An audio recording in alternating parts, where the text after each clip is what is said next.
नमस्कार, India publishers association में आपका स्वागत है। मैं हूं डॉक्टर तरुणा एस गौड़। पत्रकारिता करनी है लेकिन पैसे नहीं हैं। फिर भी आप में से 90% ऐसे लोग हैं जिनसे पत्रकारिता छूटती ही नहीं है। पर भूखे पेट भजन भी नहीं होता। ये तो बड़ी फेमस प्रोवर्ब भी है, भूखे पेट भजन न होई गोपाला, ये ले कंठी ये ले माला। तो मैं आज आपको इस वीडियो में कुछ ऐसे टिप्स बताऊंगी कि अगर आपसे भी पत्रकारिता नहीं छूट रही है, फिर भी आप करना चाहते हैं, तो ऐसे क्या काम करें जिससे कि आपकी आर्थिक उन्नति भी होती रहे और जर्नलिज्म भी सीधे सीधे चलती रहे। तो उसमें कुछ बेसिक चीज़ें हैं, जैसे कुछ आपकी अपनी स्किल्स हैं जिन पर आपको काम करना है। उसके अलावा कुछ साइड बिजनेस से जुड़ी चीज़ें हैं जिसको कि आप डेवलप कर सकते हैं साथ के साथ। तो जो आपकी पर्सनल स्किल है उसके अंदर सबसे ज़रूरी है टेक्निकल नॉलेज। अगर आपके पास टेक्निकल नॉलेज है तो आप अपनी पत्रकारिता को बहुत कम संसाधन में बेहतर तरीके से कर सकते हैं। आजकल इतने अच्छे अच्छे कैमराज आते हैं जो बहुत ही हैंडी और कॉम्पैक्ट होते हैं, जिनको लेकर फील्ड में एक ही व्यक्ति जा सकता है और बड़े आसानी से वो इंटरव्यू और रिपोर्टिंग जैसे काम कर सकता है। वो एक ही कैमरा 360 एंगल पर घूमकर चारों तरफ का व्यू कवर करता है। तो इससे बेहतरीन चीज़ और हो नहीं सकती जो कम इन्वेस्टमेंट में आपके साथ हो। तो ये तो टेक्निकल गैजेट्स हुए। इसके अलावा आपको थोड़ा बहुत एडिटिंग का ज्ञान अगर है तो वो आपके लिए पत्रकारिता करने में बहुत सहायक होगा, क्योंकि बहुत सारे जर्नलिस्ट ऐसे हैं जो अपने इंडिविजुअल डिजिटल प्लेटफॉर्म्स भी चला रहे हैं। तो अगर उनको एडिटिंग जैसे सॉफ्टवेयर्स का ज्ञान है तो वो आराम से अपने वीडियो बनाकर और अपनी मनपसंद पत्रकारिता कर सकते हैं। ये तो हुई पर्सनल स्किल जो कि आपके अंदर होनी चाहिए। अब कुछ ऐसे बिजनेस भी हैं जो आपको फाइनेंशियली स्ट्रॉन्ग करेंगे, जो आपको रोज़ी रोटी कमाने में भी काम आएंगे। इनमें सबसे बेहतरीन जो मुझे लगता है वो है ट्यूशन और कोचिंग सेंटर। ये बहुत ही कम इन्वेस्टमेंट में स्टार्ट किए जा सकते हैं और इनका रिटर्न काफ़ी अच्छा होता है।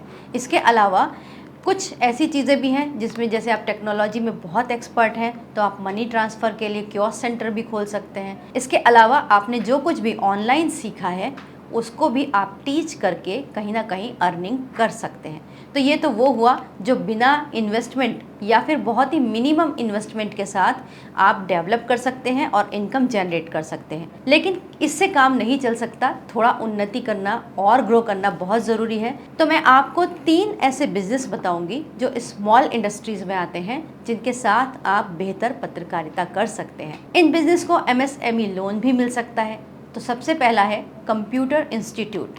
आजकल सरकार कंप्यूटर लिटरेट करने के लिए बहुत सारे प्रोग्राम्स चलाती है।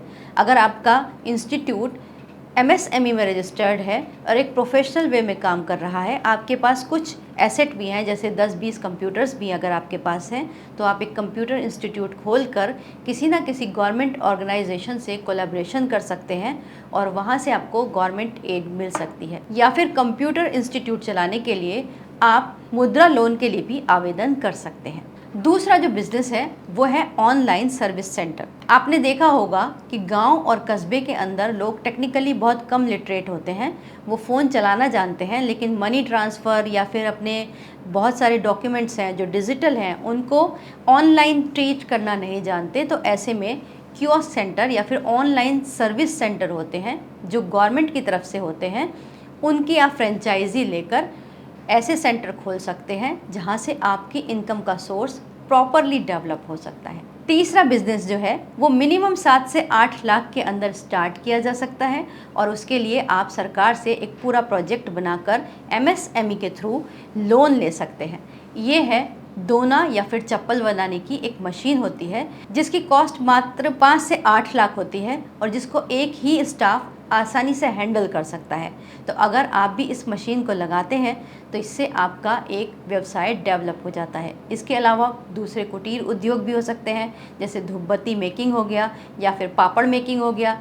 इसके लिए भी बहुत सारी मशीनें आती हैं जो बहुत ही कम मैन पावर के साथ आप चला सकते हैं और सरकार आपको इस पर लोन देती है। तो ये तो उद्योग है। इसके अलावा अगर आप गांव से बिलोंग करते हैं तो समझिए आपके हाथ में सोना ही सोना है।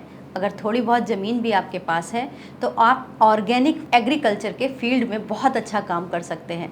आजकल ऑर्गेनिक का ज़माना भी है, हर कोई ऑर्गेनिक उत्पादों की तरफ बढ़ रहा है। तो ऐसे में आप बहुत सारी ऑर्गेनिक फसलें उगा सकते हैं जिनमें फर्टिलाइज़र्स का यूज़ ना हुआ हो, घरेलू खाद जो गोबर से बनी होती है उनका यूज़ किया हो। आप इनकी यूएसपी बनाकर भी अपना प्रमोशन कर सकते हैं और आप अपना अच्छा खासा ऑर्गेनिक एग्रीकल्चर प्रोडक्ट का बिजनेस कर सकते हैं। तो ये थे वो डायरेक्ट और इनडायरेक्ट स्मॉल इंडस्ट्रीज़ जो आपको कुछ ना कुछ फाइनेंस भी देकर जाएंगे और आपको पत्रकारिता करने के लिए मजबूत भी करेंगे। अगर आपको ये वीडियो अच्छा लगा हो तो इसे लाइक कीजिएगा, शेयर कीजिएगा और सब्सक्राइब भी कीजिएगा। इसके अलावा मेरी एक रिक्वेस्ट है, अगर आप मुझसे नए नए क्वेश्चन पूछेंगे तो इससे ना सिर्फ मेरी नॉलेज बढ़ेगी बल्कि ये चैनल आप लोगों के लिए और भी सार्थक सिद्ध हो सकेगा। वीडियो देखने के लिए बहुत बहुत धन्यवाद।